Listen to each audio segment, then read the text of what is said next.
शाश्वत व्यक्तित्व ही परिचय है महान कर्म का, और उसका कर्ता सदैव के लिए अमर है। सदियों में बिरले ही ऐसे व्यक्तित्व निखरे हैं।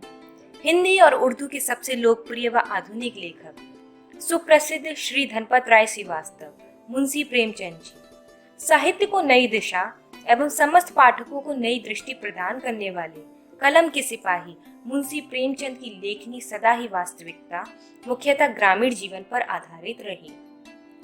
श्री धनपत राय जी का जन्म 31 जुलाई 1880 को उत्तर प्रदेश के वाराणसी जिले के लम्ही गांव में हुआ था। प्रेमचंद जी की माता का नाम आनंदी देवी तथा पिता का नाम मुंशी अजायब राय था, जो कि लम्ही गांव में ही डाक मुंशी थे। बहुमुखी प्रतिभावान लेखक, उपन्यासकार, कहानीकार, विचारक, पत्रकार, अध्यापक, पटकथाकार मुंशी प्रेमचंद जी की प्रारंभिक शिक्षा फारसी में हुई थी। बचपन से ही पढ़ने में रुचि होने के कारण 13 साल की उम्र में ही उन्होंने तिलिस्मी होशरुबा पढ़ लिया और उर्दू के मशहूर रचनाकार रतन नाथ, शरसार, मिर्जा हादी रुस्वा और मौलाना शरर के उपन्यासों से परिचय प्राप्त कर लिया था। प्रेमचंद जी के वैवाहिक जीवन की बात करें तो उनका प्रथम विवाह 25 वर्ष की आयु में हुआ था।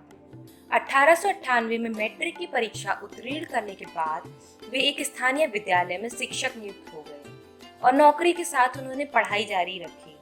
1906 में उनका दूसरा विवाह शिवरानी देवी से हुआ, जो बाल विधवा थी। वे सुशिक्षित महिला थी, जिन्होंने कुछ कहानियां और प्रेमचंद घर में शीर्षक पुस्तक भी लिखी। 1910 में अंग्रेजी, दर्शन, फारसी और इतिहास लेकर इंटर किया और 1919 में अंग्रेजी, फारसी और इतिहास लेकर बीए किया। 1919 में बीए पास करने के बाद वे शिक्षा विभाग में इंस्पेक्टर के पद पर नियुक्त हुए। उनकी 3 संतानें थीं, पुत्र श्रीपत राय और अमृत राय और पुत्री कमला देवी श्रीवास्तव। प्रेमचंद के साहित्यिक जीवन का आरंभ 1901 से हो चुका था। आरंभ में वे नवाब राय के नाम से उर्दू में लिखते थे। 1906 से 1936 के बीच लिखा गया प्रेमचंद का साहित्य इन 30 वर्षों का सामाजिक सांस्कृतिक दस्तावेज है। इसमें उस दौर के समाज सुधार आंदोलनों, स्वाधीनता संग्राम एवं प्रगतिवादी आंदोलनों के सामाजिक प्रभावों का स्पष्ट चित्रण है। 1921 ईस्वी में असहयोग आंदोलन के समय महात्मा गांधी के सरकारी नौकरी छोड़ने के आह्वान पर स्कूल इंस्पेक्टर के पद से 23 जून को त्यागपत्र दे दिया। इसके बाद उन्होंने लेखन को अपना व्यवसाय बना लिया। मर्यादा, माधुरी आदि पत्रिकाओं में वे संपादक पद पर कार्यरत थे। इसी दौरान उन्होंने प्रवासी लाल के साथ मिलकर सरस्वती प्रेस भी खरीदा था तथा हंस और जागरण निकाला। प्रेस उनके लिए व्यावसायिक रूप से लाभप्रद सिद्ध नहीं हुआ एवं उन्हें इसमें घाटा हुआ। 1933 ईस्वी में अपने ऋण को पटाने के लिए उन्होंने मोहनलाल भवनानी के सिनेटोन कंपनी में लेखक के रूप में काम करने का प्रस्ताव स्वीकार कर लिया। फिल्म लंगरी प्रेमचंद को रास नहीं आई। वे 1 वर्ष का अनुबंध भी पूरा नहीं कर पाए और 2 महीने का वेतन छोड़कर बनारस लौट आए। उस समय के दौरान उनका स्वास्थ्य निरंतर बिगड़ता रहा एवं बीमारी से ग्रसित रहे। लंबी बीमारी के बाद 8 अक्टूबर 1936 को उनका निधन हो गया और उनके अंत के साथ ही एक शाश्वत, वास्तविक एवं आधुनिक युग का अंत। बचपन में ही मां के देहांत और बड़ी बहन की शादी ने प्रेमचंद के जीवन के वात्सल्य को छीन लिया, जिसके परिणाम स्वरूप उन्होंने साहित्य में कैवल्य खोजना शुरू कर दिया। प्रेमचंद कम उम्र से ही बड़े रचनाकारों और साहित्यकारों का पढ़ना शुरू कर चुके थे।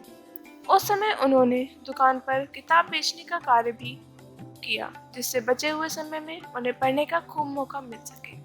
करीब 10 वर्ष की उम्र में उन्होंने अपनी पहली कहानी लिखी, जो बाद में छप न सकी और गुम हो गई। इस बात का जिक्र प्रेमचंद ने मेरी पहली कहानी में किया है। प्रेमचंद ने बताया कि यह कहानी अपने मामा से बदला लेने के लिए लिखी थी, जो कि एक दलित महिला से प्यार कर बैठे थे और प्रेमचंद का दिन रात साहित्य पढ़ने पर उलाहने दिया करते थे। क्वींस कॉलेज और सेंट्रल हिंदू कॉलेज में पढ़ते हुए भी प्रेमचंद का साहित्य प्रेम बारंबार बना रहा और उन्होंने खूब पढ़ा। तब तक वह अंग्रेजी, रूसी, पारसी साहित्य भी पढ़ चुके थे। प्रेमचंद ने अपना पहला उपन्यास असरार माबीद धनपत राय के नाम से उर्दू में लिखा। यह उपन्यास 1903 में बनारस में छपा था। मुंशी दयानारायण निगम से कानपुर में मुलाकात के पश्चात उनके एक लेख और कहानियां जमाना पत्रिका में छापने लगी। प्रेमचंद की पहली प्रकाशित कहानी दुनिया का सबसे अनमोल रत्न भी 1907 में जमाना में ही छपी थी। साथ ही उसी वर्ष उनकी दूसरी उपन्यास प्रेमा भी छपी, जिसको उन्होंने बाबू नवाब राय बनारसी के नाम से छपवाया था। प्रेमचंद के पहले दोनों उपन्यास आलोचना के शिकार हुए, जिसमें मुख्यतः चंद्र प्रकाश गुप्ता और नौबत राय थे। इसी वर्ष रूठी रानी और किशन भी प्रकाशित हुए, जो अब लुप्त हो चुके हैं, एवं सोज ए वतन नामक कहानी संकलन भी प्रकाशित हुआ, जिस पर बाद में अंग्रेजी हुकूमत ने रोक लगा दी और सभी कॉपियों को जला दिया गया। इसी घटना के बाद अपने प्रकाशक के कहने के पर नवाब राय ने अपना नाम बदलकर प्रेमचंद कर लिया और उसी नाम से अंत तक लिखते रहे। 1915 तक प्रेमचंद उर्दू के नामचीन लेखक हो चुके थे। तब उन्होंने हिंदी में लिखना प्रारंभ किया। उनकी पहली हिंदी कहानी सौत 1925 में प्रकाशित हुई और उन्होंने हिंदी में सैकड़ों कहानियां लिखी। 1929 तक उन्होंने उपन्यास सेवा सदन लिखी और प्रकाशित करवाए, और आगे के वर्षों में क्रमशः रंगभूमि, निर्मला, प्रतिज्ञा, कबन, कर्मभूमि जैसी कालजयी व युगांतरकारी उपन्यास लिखे।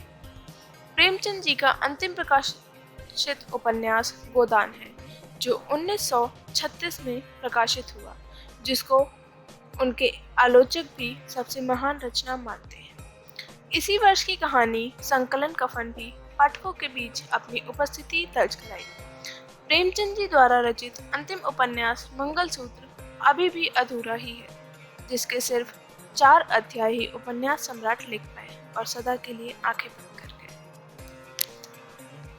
सौभाग्य उन्हीं को प्राप्त होता है जो अपने कर्तव्य पथ पर अडिग रहते हैं। ऐसे विचारों से परिपूर्ण उपन्यास सम्राट प्रेमचंद जी ने जब कलम उठाई तो हिंदी साहित्य को एक नया आयाम दे दिया। उनका जो हिंदी साहित्य में योगदान है वो अतुल्य है।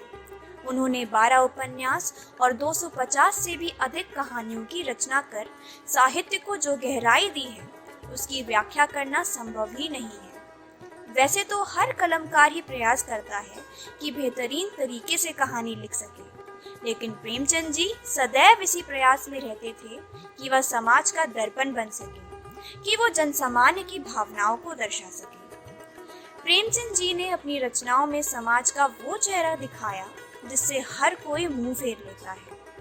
वह अपनी रचनाओं में उन समाज की कमियों और कुरीतियों को उजागर करते थे जो उस समय समाज में अपनी जड़ें जमाई हुई थी। वह एक ऐसे समाज, एक ऐसे भारत का सपना देखते थे जो इन कुरीतियों से मुक्त हो, जहां हर कोई बराबर हो, जहां किसी को भी शोषण ना हो, और इसलिए उन्होंने अपना जीवन इस कार्य में समर्पित कर दिया। उनके लेखन में जो धार और सटीकता है वो अद्वितीय है और हमें पुनः सोचने पर मजबूर करती है कि हम कैसे समाज का निर्माण कर रहे हैं।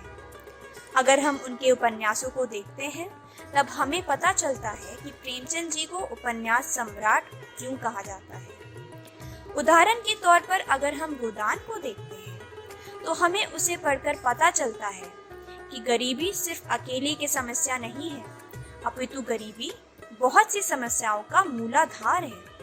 गोदान में यह साफ प्रत्यक्ष हो जाता है कि गरीबी किस प्रकार किसी का शोषण कर सकती है। इनकी कहानी लेखन की कुछ प्रमुख विशेषताएं हैं जो इनकी कला को और सुंदरता प्रदान करती हैं। सबसे महत्वपूर्ण विशेषता यह है कि प्रेमचंद जी ने हिंदी साहित्य के उद्देश्य व दृष्टिकोण में ही परिवर्तन कर दिया था तथा विषय वस्तु में व्यापक विस्तार किया। मनुष्य को वही कला मोहित करती है जिस पर मनुष्य की आत्मा की छाप हो, जो गीली मिट्टी की भांति मानव हृदय के साँचे में पड़कर परिष्कृत हो जाए। साहित्यकारों के विभिन्न आख्यानों में घटना वैचित्र्य के कारण मनोरंजन तो है और है हमारे अद्भुत प्रेम रस की तृप्ति। तो उस रस की कमी है जो शिक्षित रुचि साहित्य में खोजती है। साहित्य का जीवन से कोई लगाव नहीं है, ये कल्पनातीत है, लेकिन बुद्धिजीवी वर्ग राजाओं की अलौकिक वीरता या भूत प्रेत के काल्पनिक चरित्रों को देखकर प्रसन्न नहीं होते, उन्हें यथार्थ के कांटे पर तोलते हैं। आज अस्वाभाविक बातों की गुंजाइश नहीं, हम उनमें अपने जीवन का प्रतिबिंब देखना चाहते हैं। एक एक वाक्य, एक एक पात्र को यथार्थ रूप में देखना चाहते हैं। जो कुछ स्वाभाविक है वही सत्य है। स्वाभाविकता से दूर कला अपना आनंद खो देती है, जिसे समझने वाले थोड़े से कलाविद रह जाते हैं। उनमें जनता के मर्म को स्पर्श करने की शक्ति नहीं रह जाती। भारतीय इतिहास के संधि काल में कथा सम्राट प्रेमचंद का आविर्भाव हुआ। उस समय गुलाम भारत के राजनैतिक, सामाजिक, आर्थिक विसंगतमयी अस्त व्यस्त परिदृश्य का मानचित्र अंग्रेजी साम्राज्यवादी शोषण नीतियों से और ज्यादा दयनीय हो बिखर चुका था। इन्होंने यथार्थवाद, मानवतावाद, मार्मिक संवेदना व मनोविज्ञान का दमन पकड़कर जनता के मर्म को गहराई से स्पर्श किया। प्रेमचंद के संपूर्ण कहानी साहित्य पर आर्थिक समस्याओं का प्रभुत्व कायम रहा, पर अर्थ वैष्णवीय जीवन की ग्रंथि नहीं बना। वह एक समस्या है जिसका समाधान भी उपस्थित है। पात्र अर्थगत दबावों में बेशक पीड़ित हैं, पर बाहरी संघर्ष द्वारा समस्याओं पर विजय प्राप्त करने का प्रयास करते हैं। मानसिक तृष्णाओं का शिकार बनकर नहीं रह जाते। जैसा कि कफन कहानी में कुशल सृजन शक्ति व प्रत्यक्ष भोगे अनुभवों से लेखक स्थितियों के भंवर में फंसे मानव व जीवन मूल्यों के टूटन की व्यथा कथा का बेहद प्रभावशाली ढंग से मनोविज्ञान के धरातल पर उभारते हैं। गरीबी और भूख ग्रामीण परिवेश की नग्न सच्चाइयाँ हैं, जिसको कफन में उधेड़कर प्रेमचंद ने दूषित सामाजिक व्यवस्था, रूढ़ियों, अंधविश्वासों व धार्मिक मूल्यों को नकारा है। वह सशक्त भाव बोध जगाया है। इसी क्रम में पूस की रात, नमक का दरोगा, ठाकुर का कुआं जैसी कहानियां शामिल हैं। ये कालजयी रचनाएं अनुभव की प्रौढ़ता, आत्मविश्वास व स्वाभाविक सौंदर्य से विकसित हुई हैं। प्रेमचंद घटना प्रधान कहानियों के स्थान पर चरित्र प्रधान कहानियों को अधिक महत्व देते हैं, अर्थात एक कहानी में एकल घटना व समस्या पर दृष्टि केंद्रित होते हुए भी सशक्त चरित्रांकन द्वारा ही प्रभावी कथा का निष्कर्ष मानना चाहिए।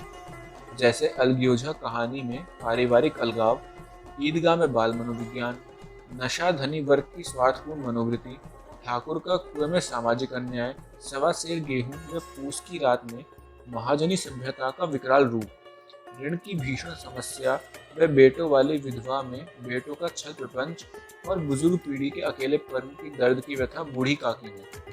यानी भिन्न भिन्न समस्याओं के व्यक्तिकरण में सजीवता व प्रभाव से युक्त पात्रों के बाहरी संघर्ष व मानसिक अनुद्वंद की सूक्ष्मता से आई है।